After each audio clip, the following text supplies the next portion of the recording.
And she said, oh, it was pretty bad. She said that not only did the engine explode, what we call an uncontained engine failure, but the cowling peeled back like a banana peel. It destroyed a huge chunk of the leading edge. So her and her first officer, Darren Elliser, really had to wrestle that airplane down, because she said that as soon as the explosion happened, it rolled about 50 degrees left and pitched down. And so just happening at the snap of a finger, you'd almost think that's, it was going to roll upside down. And she said it took two of them just to right the airplane.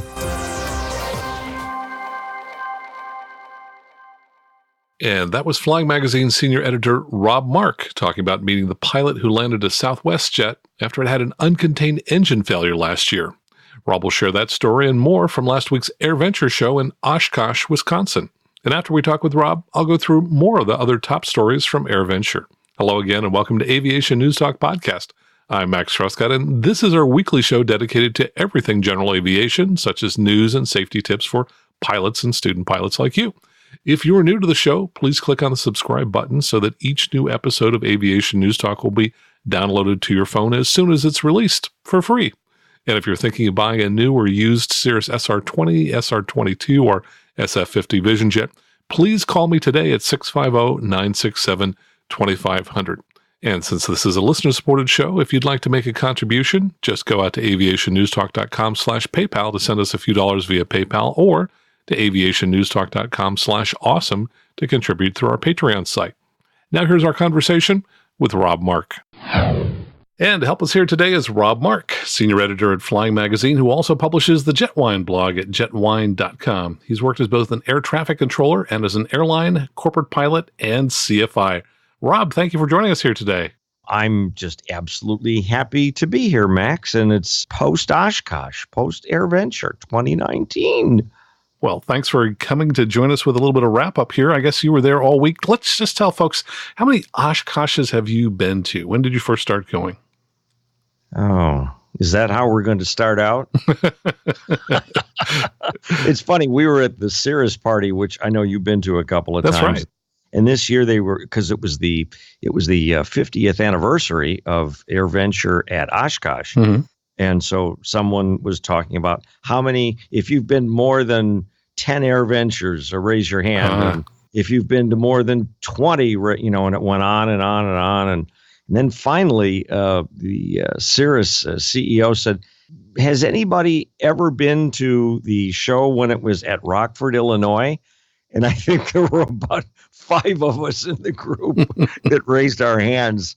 And I said I was there as an infant, but I don't think anyone believed that. So it was still fun. That's great. So you've never missed one. Is that what you're telling us? No, I think I've actually missed a couple. I'm sorry, Holy cow. That's a lot. I think I've probably been to them. I think I've probably been to almost every one in the last 25 years. Amazing. Yeah, it is actually. So one of the big things about Oshkosh and also about Sun and Fun is weather. So tell us, how did the show get started this year weather-wise? Not well pre-show. The few days before the show started, that Thursday, Friday, Saturday before the show, those days were extremely wet up there. And so all the people that were camping had a really, really tough time getting into the campgrounds, because, RVs were getting stuck, four wheels were getting stuck in the mud, and people that had pitched tents earlier that had been there, say midweek, came back to find their tents flooded. And it was pretty exciting. But the good news was that by the time I got up there on Sunday about midday, the sun was shining. We did not see one drop of rain the entire time I was there, and I left the following Friday afternoon.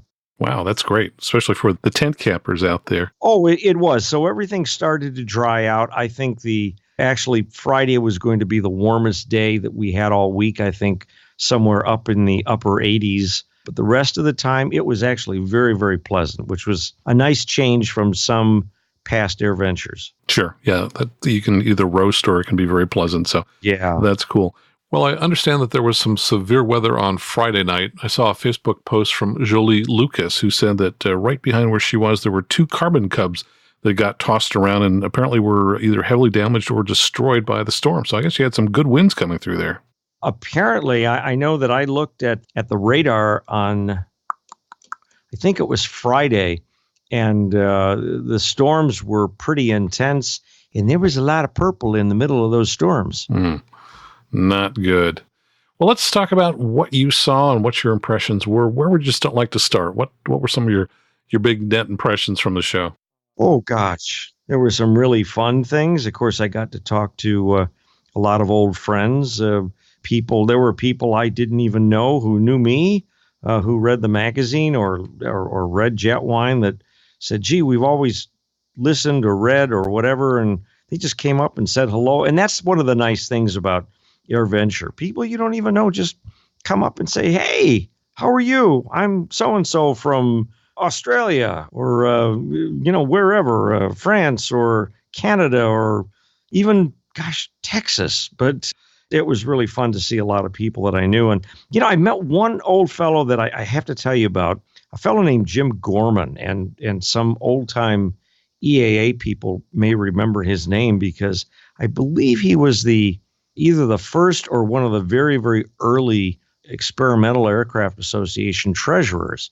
And Jim was a World War II Goonie Bird pilot, DC-3 pilot, C-47, whatever you want to call it. But he flew in New Guinea. So somebody introduced me to him, and we started chatting. And at one point I said, how old are you? And he said, 95. And I said, well, do you miss flying? He said, nope, not at all, because I still fly. He said, oh, really? Well, I have somebody with me. And the guy, he took me out later and showed me his Stagger Wing Beach, which was in just pristine condition. And he flies with his son-in-law and his daughter. But it was really nice to see somebody and meet somebody who had such incredible, such a wide range of experience and just still loved coming to AirVenture just as much as he did when he started back when it was in Rockford. So it was a lot of fun. And I hope I am doing that when I'm 95. Yes, we should all be so lucky. You're talking about people being friendly there. And to me, AirVenture is kind of the friendliest place on Earth. I know Disneyland likes to, they say the happiest, right? But we're certainly the friendliest, I think. I don't think I've ever heard, well, I mean, not that I'm everywhere, but I don't think I've ever even heard so much as an argument. Exactly. From anybody. Yeah, I don't think I've ever heard raised voices there. And you got 500,000 people over the course of the week, so everybody's there for fun. Absolutely. So you're right. It is an absolutely splendid place, and it is one of the cleanest places you'd ever want to see. It's the kind of place that if you're eating a snack and you should happen to drop the wrapper on the ground, somebody from out of the middle of nowhere will say, hey, I think you're going to want to pick that up. I mean, so nobody wants the place to get dirty. Everybody wants to be clean as a whistle when they leave, just like it was when they came. And it's all in a very friendly way. But it is a great family. And it is broken down into so many categories between standard aircraft and antiques and warbirds and LSAs and rotorcraft and seaplanes and home builds. And oh my gosh, there's just so many categories. Well, I think one of the big themes this year was electrics. Let's start with Texas Aircraft. Tell us what you learned about what they're doing. Well, Texas Aircraft, of course, is built in Hondo, Texas. The Texas Colt is their Rotax-powered airplane, and that was just certified not long ago. In fact, I'm supposed to get down to Hondo to fly one in the very near future. So I was kind of surprised when I ran into Matthias Grande, who's the CEO and the founder of Texas Aircraft Manufacturing. And he said, have you been over to our booth to see the electric? And I went, what? What do you mean electric? This show was the unveiling of the Colt itself. It's the first show it's been to. And he said, I know, but the Siemens people, we got together and we decided to drop an electric motor in a prototype. And for those that may not follow all this, Siemens Electric was just bought out by Rolls-Royce. So to have essentially Rolls-Royce come to them and find them and say, hey, could we use your airplane and our motor and your engineers to help us try and make an electric airplane. That was a pretty big deal for them. So they expect, I don't have the exact dimensions of the motor, but I know that it's going to be equivalent to the Rotax that's on the Colt right now. But again, they're working on an electric that's going to be equivalent to that. And they know the battery issue isn't perfect yet, but they've got to start somewhere. Well, it's a light sport aircraft, so obviously it's going to be two places and limited to, 120 knots, I suppose. When do you think they're going to ship, and are there any kind of distinguishing characteristics to the airplane? Oh, I think it's too early for them to talk about shipping, because they're still trying to do the research to even, get the prototype flying with an electric motor in it. So, we might see something take off this year. My guess is it's probably not going to be till next year. And we had not really talked a whole lot about the battery issue, and battery capacities are increasing. It's kind of the Moore's law, I guess, of batteries, that they seem to increase in capacity about 5% per year. So that means that a battery of any kind is really going to be a little way away. That's going to be practical. But again, I don't know. I remember, did you know Jeremy Manette? Oh, sure. Yeah, over from Sonics. You and I talked about him. He was an awesome young man. Oh, he was. And unfortunately, he lost his life in an aircraft accident maybe, 5 years ago or something like that. But he was the CEO of Sonics. And I remember when he and his dad put an electric motor on, I don't know what model Sonics it was. Oh, this is probably 10 years ago at AirVenture. And people looked at it and went, an electric motor on a little airplane. That'll be the day. And I hope Jeremy was watching from wherever he is now to see the explosion of electric powered vehicles that are being developed. Yeah, no question. Electrics are coming, and they're coming fast. Well, let's switch gears and talk about something that is shipping. The Cessna Skyhawk. Looks like they're going to be shipping quite a few more of these.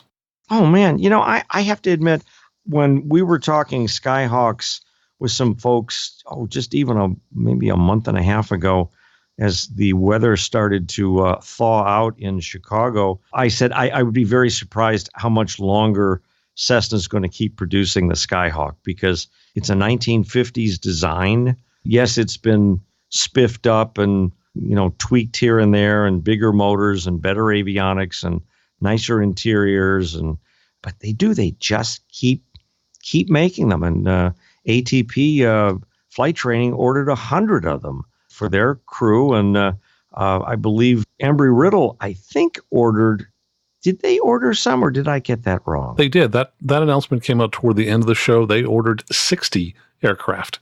That's right. They had already purchased, I guess, over the last few years, 75. So they've been a great customer for Cessna. Yeah, and the 172s are not, for people that may not follow this, they are not cheap. We've got a brand new 172 at our airport here in Chicago that I'm getting checked out in. And I think he told me that airplane, when they picked it up in Wichita, ran about $450,000. Now, I'll grant you, ATP is not paying that kind of money per airplane. I'm sure they're getting a huge discount, but they're probably still close to 400, I bet. But it's a lot of money. I knew they were getting north of 350. It's amazing how expensive they've gotten over the years. Now, here's a good trivia question. How many 172s do you think Cessna shipped in 2018? 300. Not bad. 129. So these two orders that were announced last week, more than a year's worth of production. So I would imagine they're going to be ramping production up a little bit. And at Sun and Fun earlier this year, Piper announced a huge order for training airplanes, and also unveiled a new training aircraft based on the original Archer, but it was going to be a little more lean and training-like. But again, they are selling a lot of new training airplanes that are still gas-engined. Yes, and I think the huge demand from the airlines is really driving the flight training business, so a lot of these schools are needing to tool up and get more aircraft in. Well, let's see. There is a article that you wrote here that appeared in flyingbag.com about the iFly GPS and SA Photonics partnering on a wearable HUD. That's a lot of acronyms. Tell us what that all means. Well, I ran into someone who said during one of the show, "Hey, have you seen that HUD over at the iFly and the SA folks?" I said, "I don't even know what you're talking about." So somebody gave me a tip. I wandered over there, and I spoke to Mike Brown, who's the CEO of SA Photonics, and Dave St. Clair's the boss at iFly GPS. And iFly GPS is the sort of the navigational information provider that is sort of competing in some way or shape or form with ForeFlight and with Garmin's navigational information, but they do it and they're much more cost effective than the larger companies. But SA Photonics, I had never heard of before. This fellow Mike Brown was involved in the heads-up display on the F-35, and so then I thought, okay, he has my attention. But for people that have not heard of a HUD, it's a heads-up display. It allows you to essentially look through a piece of glass out the front window. And you'd think, how would I do that? And especially when they project information on the piece of glass between your eyes and the windshield, and you think, when people don't understand it, they think, well, I'm going to focus close to see this information on the glass and then focus my eyes back outside. No, it doesn't work that way. You can look straight out the window and still see the information, and it is clear as a bell, and you see heading, altitude, airspeed, vertical speed, aircraft power. You can see the navigational course, all kinds of cool stuff, and it means you don't have to keep looking down at your iPad or looking down at a screen in the center of the panel, and it's pretty cool. Well, what these fellows came up with was a wearable one, because they thought, well, not everybody has the money to install a glass heads-up display on the ceiling of the airplane. And Mike told me that a single HUD for an F-35 is about $600,000. So I thought, I'll go see what they have. But this attaches to your headphones, kind of like, your mic comes out one side. Well, this attaches on the other side. And it's a little, maybe 2 or 2.5 inches of glass that kind of hangs in front of your eyeballs. And you look through it and you can see everything outside just fine. And you can see the data through the glass just fine at the same time. So imagine you're shooting an instrument approach. You don't need to look down at the needles on your instrument panel and then say, oh, I've got to look up because we're getting close to minimums. You're looking out the front window the entire time. You can see your heading, your speed, your altitude, your glide slope, your localizer, and it's all right in front of you. And when you break out of the clouds, the runway is already where you're looking. So it's a pretty cool little system. But they've never made one that was, individual, that was wearable, I guess, before. And I'm looking at this, so it basically covers one eye. Correct. So your other eye is, looking straight out, nothing covering it at all.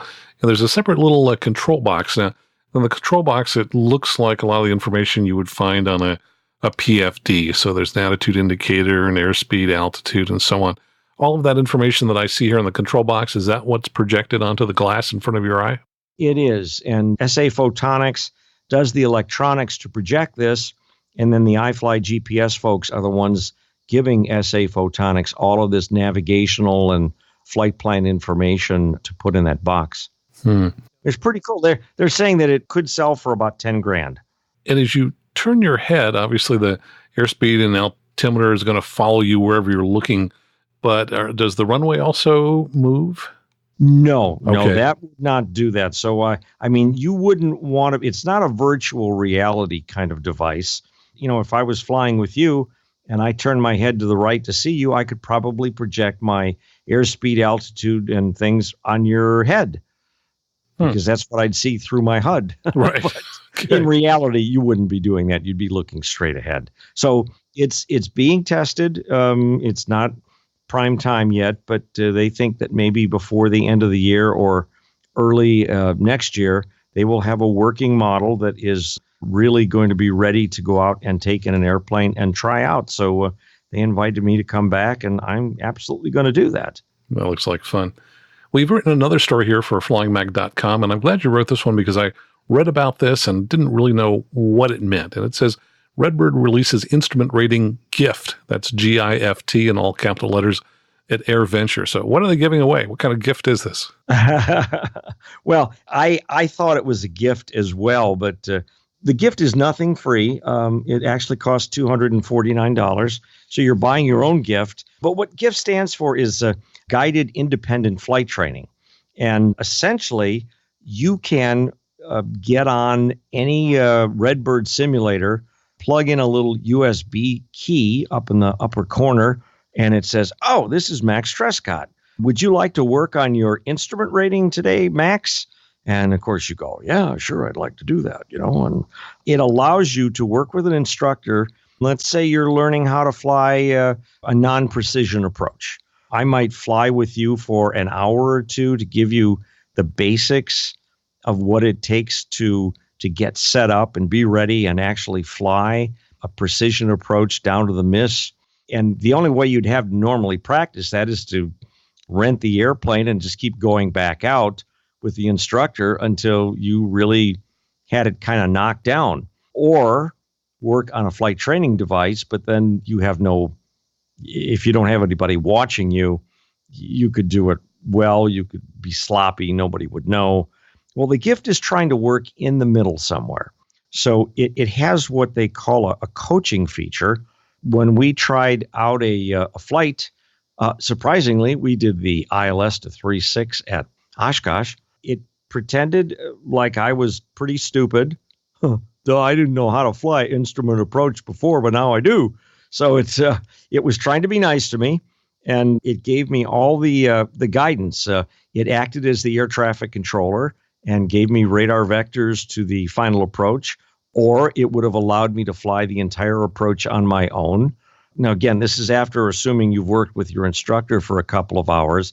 And he says, all right, go practice in the Redbird for 3 hours, and then let's check your progress again and see how you're doing, because it's going to grade you too. It's not going to just give you the instructions and let you fly the approach. It's going to tell you how well you did on practically everything. And it's going to offer you guidance as you fly. You get too far off of the inbound course, it's going to say you need to correct back to the left, or you're getting a little low, or you're a little slow, and so on and so on. And it's kind of guiding you all the way down. And each time you do it, hopefully you're getting better. And when it finishes, it says, okay, let's take a look at your score. And it will show you heading, altitude, airspeed, vertical speed, G-load, angle of bank, and it will give you the numbers on how well you did. It wants you to be at 95%. It figures if you can fly that approach to 95% accuracy a couple of times, you can pretty much check that off as prepared. But it takes a while. And when I did it, it was a steam gauge 172, and it was fun because I haven't done that in quite a long time. So I didn't quite have my power setting straight. And although I intercepted fine, I was a little late starting down. And so I kind of captured the slope from above, and it didn't like that at all. And it warned me a couple of times that in no uncertain terms that it didn't like that. And it finally said, it's time to execute a missed approach because I got too far off. And so I looked over, I was working with Josh Harnagel, who's the VP of marketing for Redbird. And I said, nah, I don't need to make a missed approach. Oh, no. I said, I can get this down. I didn't quite say anything quite as stupid as watch this, but I was pretty sure I could, not have to yank everything down and get it down. And so I pulled the power off a little more and started down. And the machine said, we've had enough of you, man. It just shut the whole thing down. No kidding. It just stopped the scenario right then and there. And is brilliant. So I was not prepared for that. I thought maybe it was going to give me a low score when I broke out. Or it would not even let me finish. It said, you're not going to learn that kind of a habit. It's a bad habit. You should have made the mist when we told you. So go back and do it again. Wow. whoa. That is great. As you were telling the story, I was thinking, gosh, this could train people, that it's okay to continue even if you should be doing a go around. But that's the perfect kind of punishment almost. It's like, hey. Sure. And when I saw the score, I said, I guess I wasn't quite as good as I thought I was. To me, when I'm hand flying an airplane like a 172 and I'm off 4 or 5 degrees on the heading, but I go back and I'm correcting, I don't think that's bad if I'm pretty darn close to like maybe I was I forgot what it was, like a 360 inbound or something. But machine said, nope, not good enough for us. And it wouldn't let me get away with anything. So you do that for, 2, 3, 4 hours by yourself. Obviously, a Redbird costs a whole lot less money to operate than it does for let's say a Cirrus with you in it. It does give a couple of students a chance to be practicing maybe while you're out with somebody in an airplane. And you come back and you can spend 40 minutes talking to 2 different students on their progress that they show you from a couple of sim sessions. And I said, that's actually kind of neat. But it was not designed for the pilot to use this all by themselves and figure out how to get an instrument rating. It was not designed to work that way. So it's good that they still have a CFI involved. I was intrigued by the model for revenue on this. Obviously, you have to be near a flight school that has a Redbird or be independently wealthy and buy your own Redbird. But essentially, this is sold on a per-user basis. So I understand that a pilot would pay a one-time fee of $249. They get a USB that they could then use on any Redbird anywhere. And so everybody would have to buy this individually. That's true. But the good news is that you pay $249 one time and it's good for life. So that means if you have a Redbird at some location that you like working with, once you get your instrument rating, we all know it can be difficult if you're not in the clouds a lot to stay proficient. And you could certainly use this to go back and, you can do most of an IPC on this. Of course, the only thing you can't do is the circling approach and the actual landing. So those you'd still need to do in an airplane, but it could keep you pretty sharp too, I think. And again, it's good for the rest of your life. Assuming Redbird's around your entire life. Well, and assuming, of course, that you go around when you're supposed to go around, and so you live a long life. Yeah, there was that part where the simulator kind of slapped my hand, and actually I was kind of impressed that it did that to make the point that it didn't let me slide through, because I was trying to beat it a little bit just to see what it would do, and so I like that feature. I thought it was pretty neat. Yeah, I do as well. Well, I know since we've been friends for a long, long time, your favorite airline has always kind of been Southwest. Is that true? Oh, yeah, absolutely. Yeah. Well, I had the pleasure of meeting Herb Kelleher when he was still CEO many, many years ago when I was at Northwestern, and we had him in for an event, and we all bought him a bottle of wild turkey. And I remember being the one to give him the wild turkey. And you know me, I'm kind of sassy. And I said, there you go, Herb. So when are we going to open that thing? He said, what's wrong with right now? And so we opened the bottle of wild turkey at this talk, right after this talk he was giving. And a bunch of us sat around, drank wild turkey that night. But he was just that kind of guy. I really like him. But I also like Southwest. I like Southwest because even though they fly out of Midway, which is probably a 45-minute drive for me rather than O'Hare, I can use points on Southwest to get free flights way easier than I can on any other airline. If they have a flight and they have a seat and you have the points, you get the seat. Well, of course, the taxi time at Midway is a lot less than it is at O'Hare, so you got some savings there. That's true. Well, do you have a new favorite Southwest pilot? It was so neat. I had the pleasure of chatting with Tammie Jo Schults, who was the pilot of the Southwest Airlines aircraft that the engine exploded on last year in spring. And of course, that poor lady died when the window busted open and sucked her out. But luckily, it was horrible, but it was still only one fatality out of 148 other people who got down in one piece. And my friend Amy Laboda and I interviewed her on EAA radio. And so we'll be able to get that up there pretty soon. But, what I thought was really amazing is she's written a book called Nerves of Steel. And so she was talking about that, but also not just about that incident, but the difficulty that she faced in becoming a pilot. She was one of the first women pilots for the Navy, first women fighter pilot. And it was amazing when she said, do you know how many times I had to apply to the military before they took me? And so we said, well, no, of course we don't know. And I guess this was in the mid 80s. And she said she was turned down by the Air Force 3 times, the Army, I think, twice. And then the Navy finally took her and put her through, regular boot camp and naval flight training. But even when she got out of flight training, they weren't certain they were going to let her fly fighter planes because they said, we don't have women flying fighter planes. And that was the kind of thing she faced, but she got through it. And she was flying F-18s and off of carriers. And we all know how much fun that is. I actually don't, but I've always been incredibly admiring of people that can do that. I would like to try it once just to sit in the back seat, wouldn't you? Oh, for sure. Absolutely. So she didn't face quite the same problem getting hired by Southwest, which I think she got hired in, I think it was maybe the early 90s or something like that. And her husband is also a Southwest Airlines pilot. And what was really interesting is that the trip that she took in which the engine exploded, they were coming out of LaGuardia, and I think they were 20 minutes out of LaGuardia, up climbing through 32 or 33,000 feet, and the engine exploded. The trip that she flew, she had switched with her husband. So that was supposed to be his trip that day. But she took it for him because he needed to be somewhere. So I thought to myself, boy, I can just see getting back home that night and her saying, oh, do you owe me one? Yeah.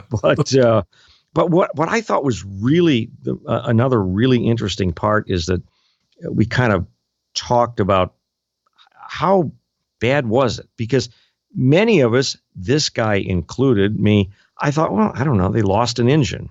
It busted up or whatever it did. I didn't really know what.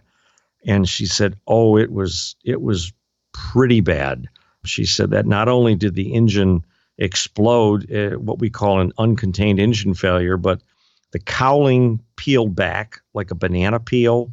It destroyed a huge chunk of the leading edge. So her and her first officer, Darren Elliser, really had to wrestle that airplane down because she said that as soon as the explosion happened, it rolled about 50 degrees left and pitched down.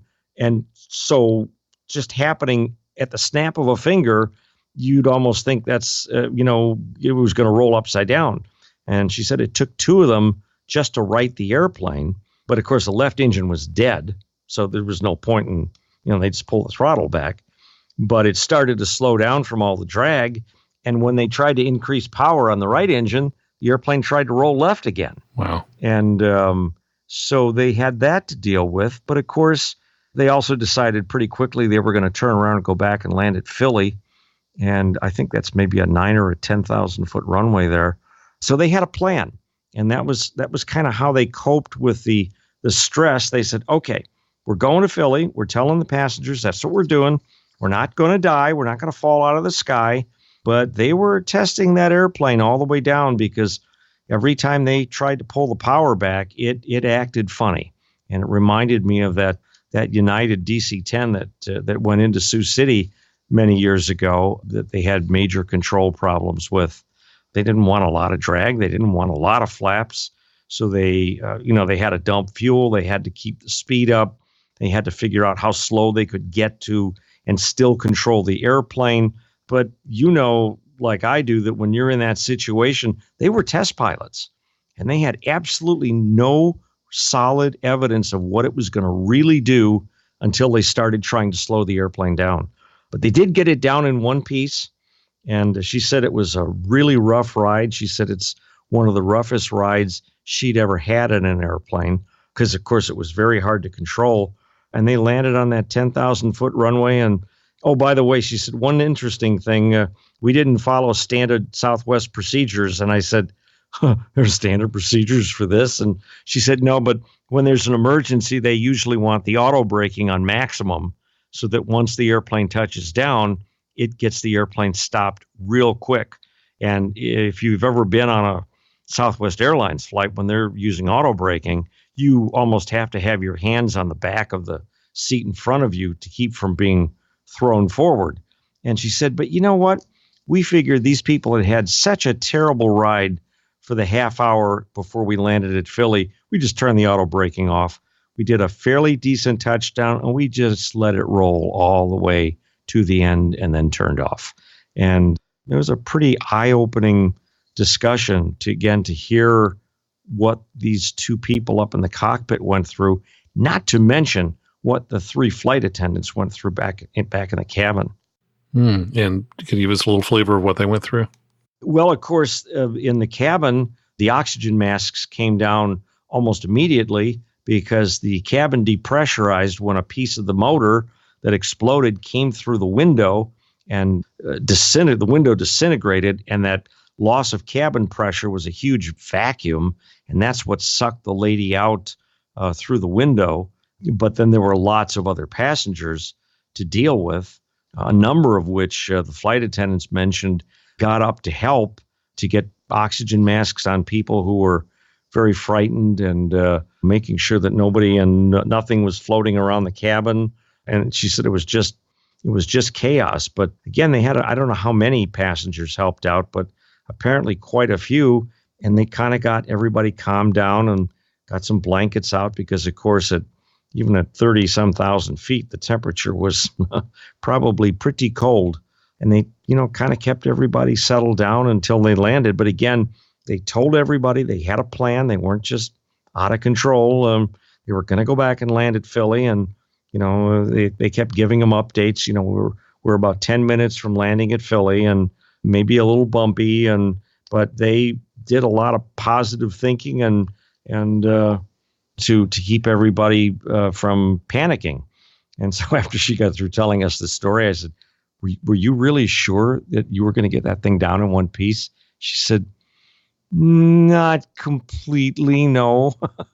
But, none of us give up. None of us would give up until all hope was lost. But I mean, you've got to believe that you have the skill in the time of need to make it work somehow. And they pulled aeronautical knowledge out of places in their brains that they didn't even know they had. Wow, an amazing story. I guess it just kind of shows the full breadth of all the different kinds of people and kinds of activities and kinds of airplanes that you run into at AirVenture. The book is Nerves of Steel. I'll include a link to it in the show notes. Well, Rob, as we start to wrap up here, any concluding thoughts, any final thoughts about this year's AirVenture? I wish I had more free time to go see everything, because every time I turned around, someone would say, hey, did you see the something or other? And of course, I hadn't been there yet. Of course, they did. Wednesday was a big women venture day. And I forgot how many ladies were out there in, the Brown Arch Plaza there to, they had their picture taken at next to a UPS 747 that was in there. But there were lots of ladies there, lots of girls, lots of kids, and they were all enjoying it. And of course, we had the Safe Dinner on Thursday. That's the Society of Flight Educators, which is a bunch of flight instructors telling stories and drinking beers. So we missed you, Max, because your name came up a number of times, but we had a good time anyway. Yeah, SAFE is an amazing organization, and I do enjoy the annual dinners that they have there and also at Sun and Fun. Well, maybe next year, huh? Well, for sure. Yeah, no, indeed. Well, I'm so happy you were able to get to go there and to also take the time here and share it with us. How do people find out more about Rob Mark? Well, they find me certainly at jetwine.com, but they also will find me within the pages of Flying Magazine, and they'll find that at the newsstand. I'm not really inside the pages of the magazine because I'd have to be very small and very flat. But I meant the stories I've written are in. You knew that, right? Well, I'm glad you explained it because I always wondered. Yeah, I'm really bigger than that. I'm much bigger than fitting in a magazine. But no, so, we're always trying to do something different at flying. We always tell people stop up at flyingmag.com. And we've got the new Flying TV now that is a streaming service that you can find online and get it through Roku and a few other places, and lots of great video content up there. And we're making more apparently all the time. And how I have the time to do that, I have no idea. But the most important thing is you're having fun, right? I am having a good time. Yeah. Even in my advanced years, I do like it. One of our executive editor, Pia Bergquist, left us in May and went to work for SkyWest. She's a first officer based in Salt Lake. So if any of you are out there flying on what is she on? I think she's on one of the Embraers.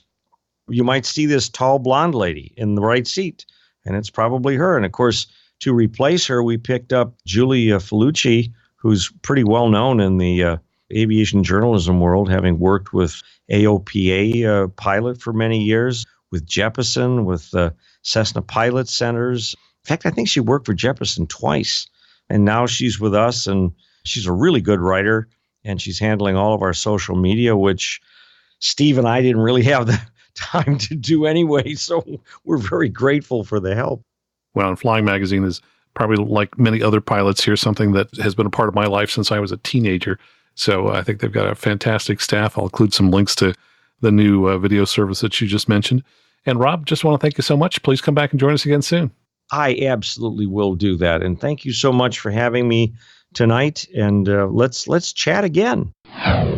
Well, my thanks to Rob Mark for talking with us about those things that caught his interest at AirVenture this year. Now, interestingly, AirVenture is where Rob and I first met back in 2008. And for years, he was a co-host with me on the Airplane Geeks podcast.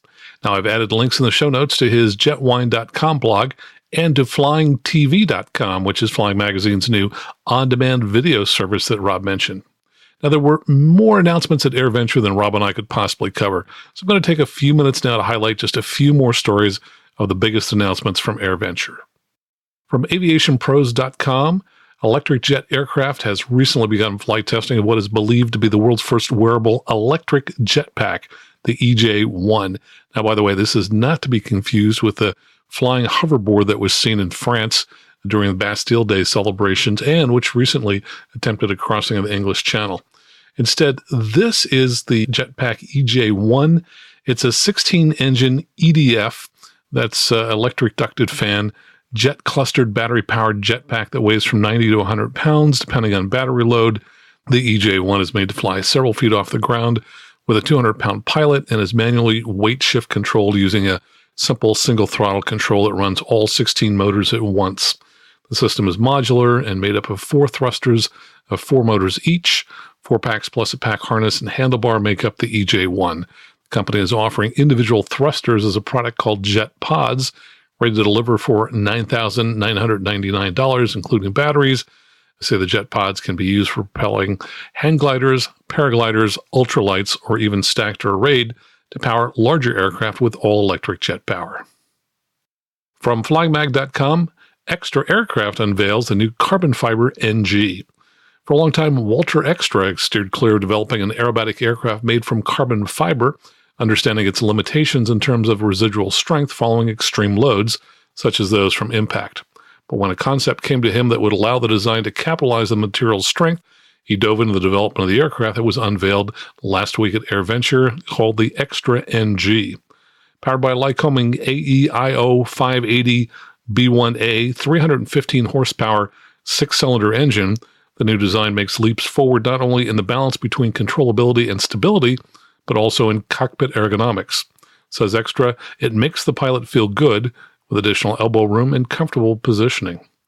With lines from Modena, Italy-based industrial design firm Aircraft Studio Design, the airplane hits high notes from an aesthetic perspective as well. Certification under EASA will come first and is expected in the coming weeks. Following that milestone, Extra will import the NG for flight under experimental exhibition status until FAA certification in the aerobatics category is achieved. Price during AirVenture was $420,000. After the show, the price has gone back to $450,000. From GeneralAviationNews.com, Lycoming introduced the Lycoming Electronic Ignition System, EIS, on the opening day of AirVenture. The Lycoming EIS is a drop-in replacement for magnetos and provides easy installation and engine startability, according to company officials. Quote, Lycoming's pursuit of electric engine technology supports improvements in aviation safety, durability, and performance, according to company officials. They say as to safety, the General Aviation Joint Steering Committee, a public-private partnership working to improve GA safety, has identified improved reliability in reciprocating engine ignition systems as a key safety enhancement. The Lycoming EIS accomplishes this enhancement by using a solid-state design that has no moving parts, is designed to go time between overhaul or TBO, and has no scheduled maintenance requirements.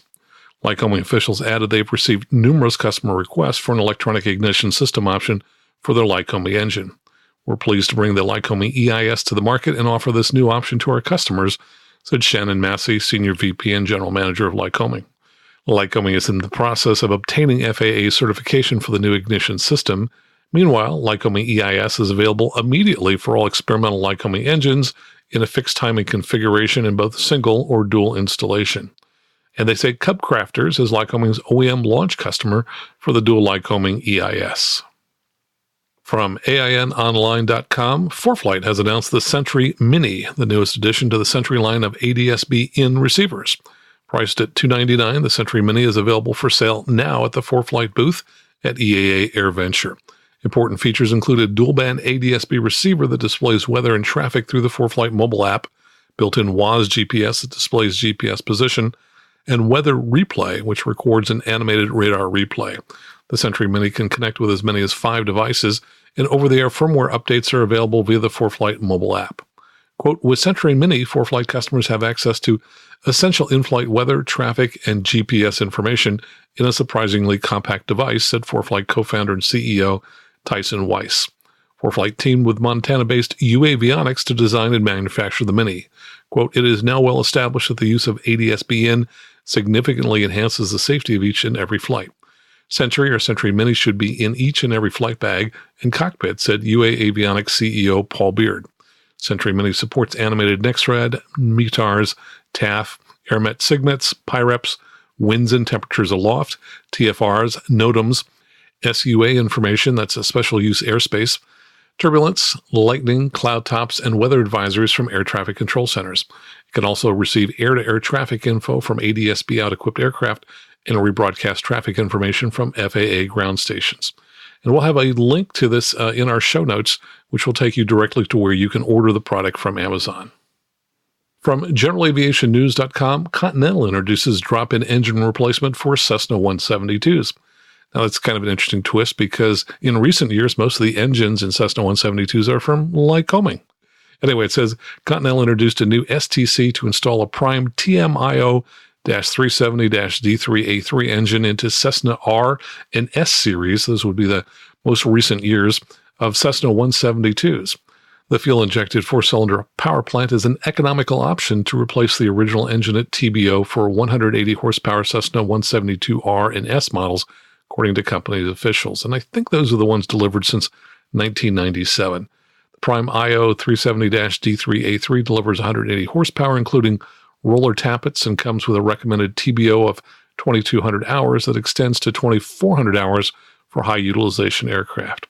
The STC includes the engine, a Bendix impulse coupled ignition system to provide improved starting and reduced magneto maintenance, a starter, fuel system, and associated STC paperwork to complete the installation on Cessna 172s currently using a Lycoming IO 360 L2A engine.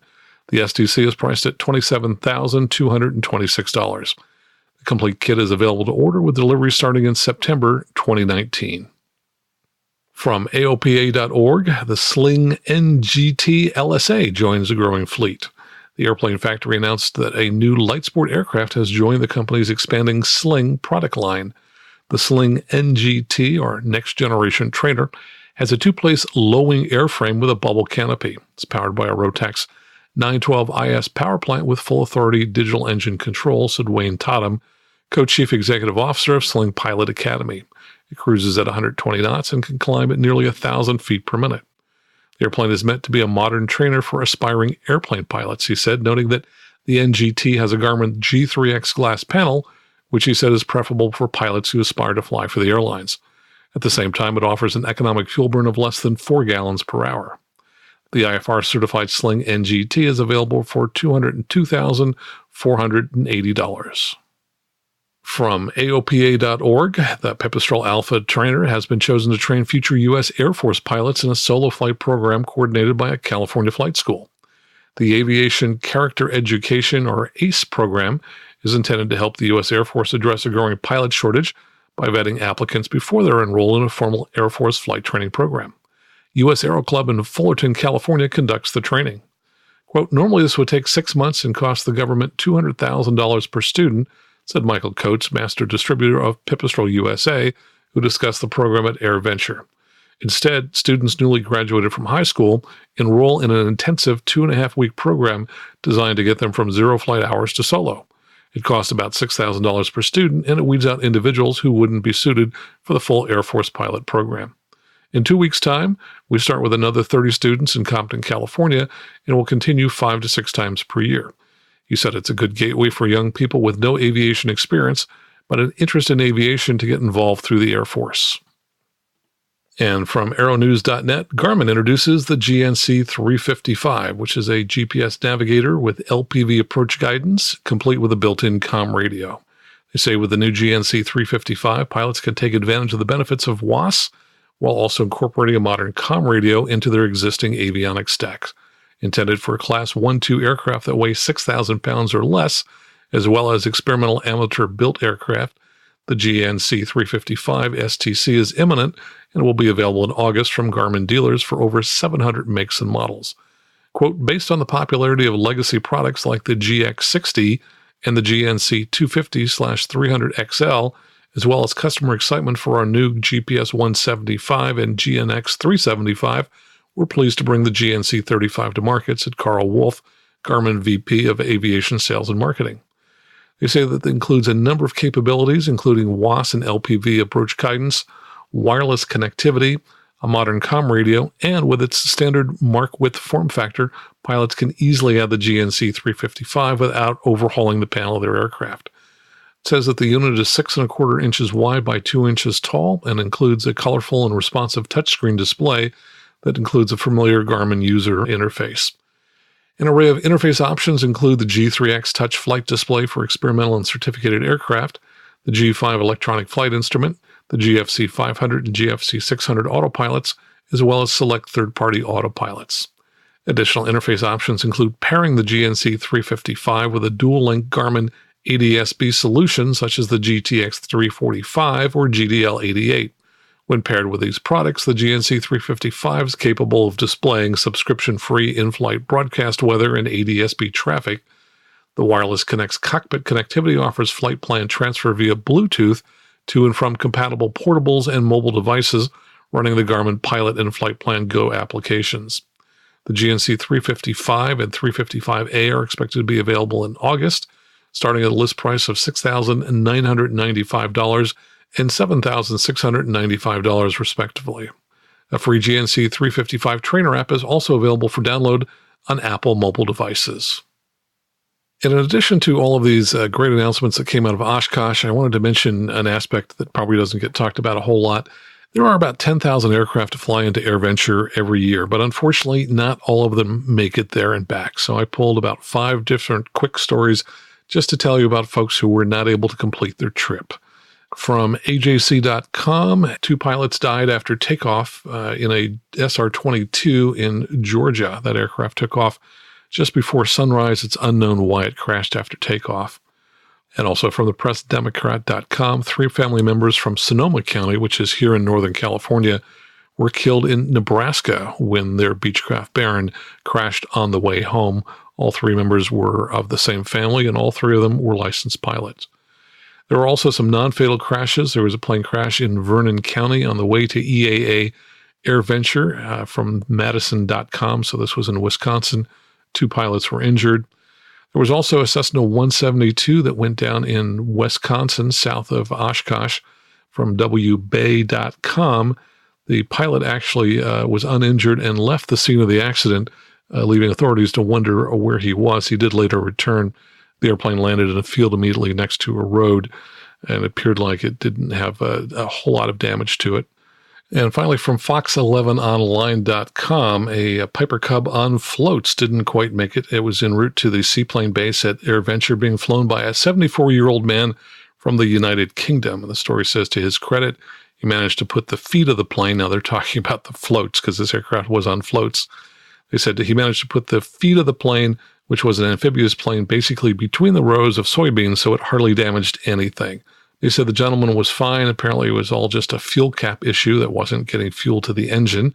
Not sure exactly what that means, but they were able to truck the airplane out of the field, and then they actually continued flying it onto Oshkosh. So at least that story had a happy ending. And just a quick reminder, you'll find links in our show notes to the book that Rob Mark mentioned. That's Nerves of Steel, How I Followed My Dreams, Earned My Wings, and Faced My Greatest Challenge by Captain Tammie Jo Schults of Southwest. It's $26.99 in hardcover, and you can pre-order it now through Amazon. It will also have a link to ForeFlight's new Sentry Mini ADS-B receiver, which you can buy through Amazon for $299. So to get to the show notes, if you're using the Apple Podcast Player, just go ahead and swipe up to the bottom to find the notes, or go to our website at aviationnewstalk.com. And if you use those links when you order, I'll earn a few dollars in advertising fees from Amazon, for which I thank you. And if you want to leave any listener questions or give us any feedback on the show, go to aviationnewstalk.com and click on Contact at the top of the website. You can also use the contact form to reach me if you're interested in tips on buying a new or used Cirrus, or better yet, call me at 650-967-2500 and leave a message. Especially if you're thinking about a new aircraft, please contact me first. Now, I specialize in the Cirrus and work with people around the world. And please don't forget to tell your friends about this show, because that's how we get most of our new listeners. When people like you tell their friends about the Aviation News Talk podcast. And if they don't know what a podcast is, and a lot of people don't, just send them out to the Apple App Store or the Google Play Store to download our dedicated Aviation News Talk podcast app for iOS and Android. In the App Store, just search for Aviation News Talk. And yes, of course, those apps are free. So until next time, fly safely, have fun, and keep the blue side up.